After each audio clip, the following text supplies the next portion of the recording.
दोस्तों, क्या आपने कभी सोचा है जो हमारे जेब में 500 रुपए का नोट होता है, उस पर लिखा होता है कि मैं धारक को 500 रुपए अदा करने का वचन देता हूँ। लेकिन ये वचन देता कौन है और क्यों देता है? आखिर आरबीआई नोट क्यों छापती है?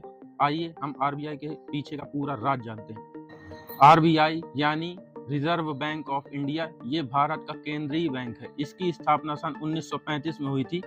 इसका मुख्यालय मुंबई में है और इसका मुख्य काम है नोट छापना, बैंकों को नियंत्रित करना, महंगाई पर नजर रखना, विदेशी मुद्रा का प्रबंधन करना।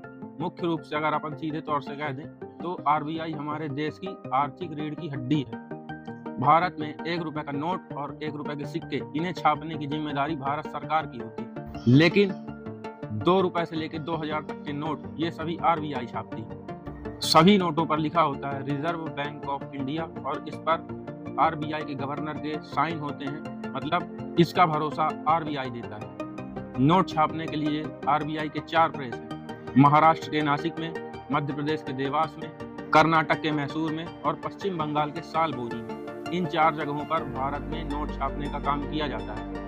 इन प्रेस में खास तरह का कागज और सुरक्षा फीचर्स होते हैं, जैसे वाटरमार्क, सिक्योरिटी थ्रेड, इंक चेन लगाए जाते हैं ताकि नकली नोट आसानी से न बनाए जा सकें।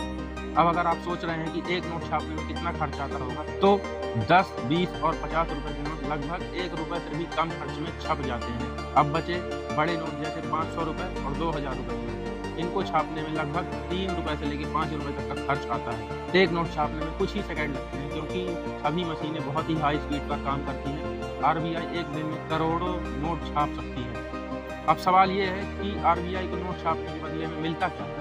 असल में जब आरबीआई नोट छापती है तो उसके बदले में सरकार या बैंक सोना, विदेशी मुद्रा या सरकारी बॉन्ड देती है। मतलब ये नोट सिर्फ कागज नहीं है, इसके पीछे आरबीआई के पास असली संपत्ति होती है। इसी को कहते हैं रिजर्व बैंकिंग। तो दोस्तों, जब आप अपनी जेब से अगली बार 500 रुपए का नोट निकालें तो ये याद रखें कि ये केवल कागज का टुकड़ा नहीं है, बल्कि इसके पीछे आरबीआई का भरोसा, देश की संपत्ति और पूरी की पूरी अर्थव्यवस्था छुपी हुई है। अगर आपको आरबीआई की नोट छापने की जानकारी पसंद आई हो तो आप मेरे चैनल को सब्सक्राइब जरूर कर लीजिएगा। मिलते हैं मेरी अगली वीडियो में, तब तक के लिए धन्यवाद।